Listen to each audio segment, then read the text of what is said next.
suppose if we, I mean, I don't know what people like listening to with podcasts and stuff and hearing about, where we've come from and that type of thing. But I suppose it'd be, now we've mentioned none of us code. We've got this software platform that's worth X amount. We've done $30 million in revenue to this point, and it launched in 2015 as well for anyone interested. People are probably wondering, well, how we actually got into that and how we kind of came together, because obviously I'm from Lancaster, by the way, so if anybody knows North UK where Preston is, Lancaster is where I'm originally from. That's where I grew up. David's Preston. I mean, you'll hear from David in the next episode, and then you're from London, so I suppose we probably take it back so people kind of get an idea of the context of how we got together. And I mean, I think most people listening right now are probably like out on the journey to try and build their own business and that. And I think, we've kind of got quite a few experiences of building a business, some bad ones, some good ones. Like when I started out, I'm from an area called Slough, which is like South London. It's a terrible area. If you've ever watched Office, the UK Office, you'll see Ricky Gervais talking about Slough quite a bit. But I started out like when I left my education, I left in the middle of my education. I didn't go to university or anything like that. And then I basically got into door-to-door sales. Yep. It's like the worst job in the world, but actually probably the best teaching. I was going to say, because I've got a sales background as well, and I think I owe a lot to the boiler room sales environment I was in. I think I do anyway. It was rough. Yeah. Like I didn't even know when I started that I was only on commission. So I was getting paid like, I don't know, like £400 or £500 a week, which was really good for my age. And I was like, this is amazing, like getting paid loads. And then all of a sudden, I wasn't making any sales and went to get the cash because I was being paid cash. And then they didn't give me anything. And I was like, what happened? Why am I not getting paid? I wasn't getting paid. And that was just my naivety, really. Yeah, I worked for, it was boiler room sales. I'm the type of guy, I was on the phone calling businesses, basically trying to sell advertising, the people everybody hates. But one thing I do take from that, and even though the environment was, in fact, just before that as well, I mean, on a more personal note, I was probably in like heavy depression. We've got like a bit of similarities from our backgrounds with music as well, because I produced some beats and did some music stuff like you did, and you'll probably maybe talk about that over the next few episodes. And I was literally just doing that type of thing in my bedroom at my mum's house, depressed, and my mum basically forced me to get this job. And I was like, Jesus, I don't want to be doing this. And then ended up pushing myself into this job and then becoming top salesperson in this boiler room. And the whole thing we were selling, kind of like, it's not the environment I'd want to be in now, but I would say the skills I've picked up from that I use them every single day in this business right now, especially like things like even this, delivery on camera, webinars, all of that stuff comes from, I think, the patter that I had on the phone in that boiler room, which was very, very high pressured. I remember them just kind of giving us like a guide of what to say. And I just found myself having to blag my way through the job. Like I remember like we used to have all these weird tricks when we'd knock on the door.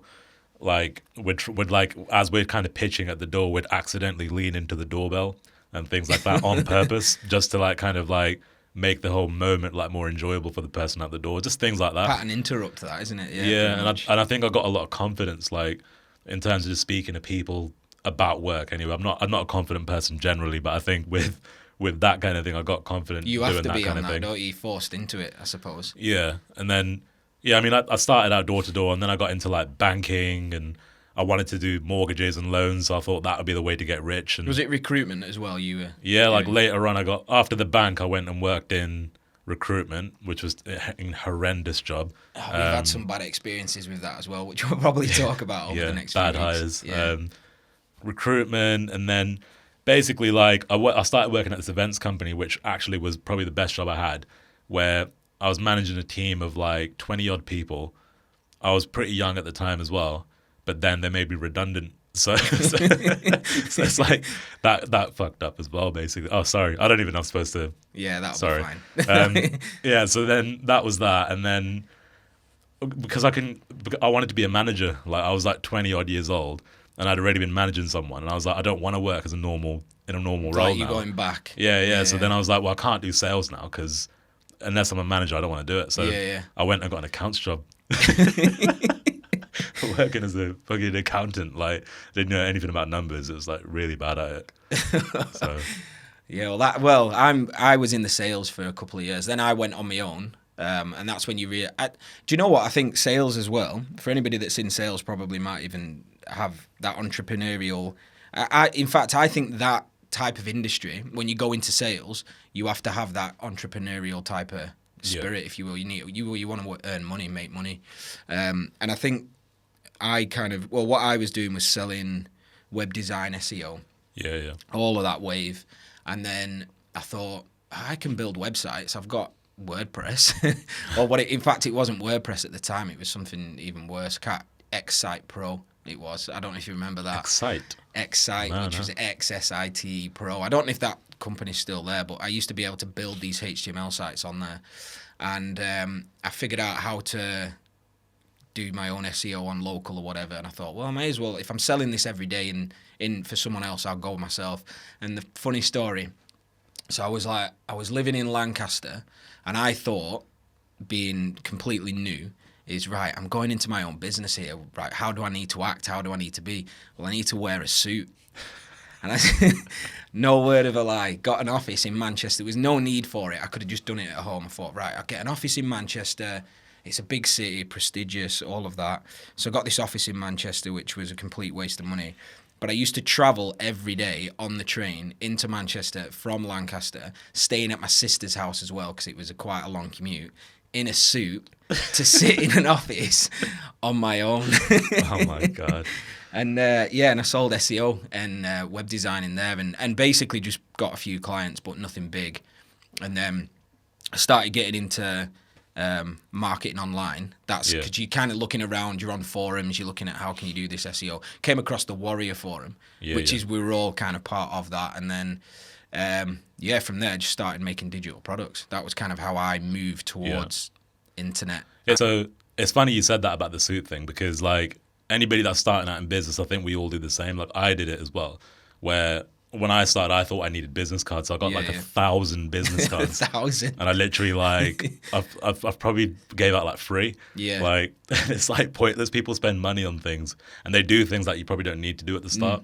Like I think every single person probably thinks they need to get a good logo, like, do all the branding and stuff. But like I think one thing I learned from this book, it's Michael Masterson, Ready, Fire, Aim, really good book.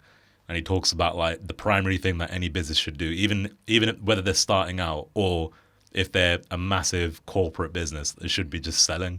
I think our background probably drove us into that way anyway. Because I know that when you quit a sales job, as I did, and you're on a wage and I got commission and stuff like that, but what I did have, unlike you with the 100% commission, I did have a wage. Yeah. And I had to leave that behind. Basically think, right, I'm going to take the risk. I don't have any saved money or anything like that. I'll just go for it and sell.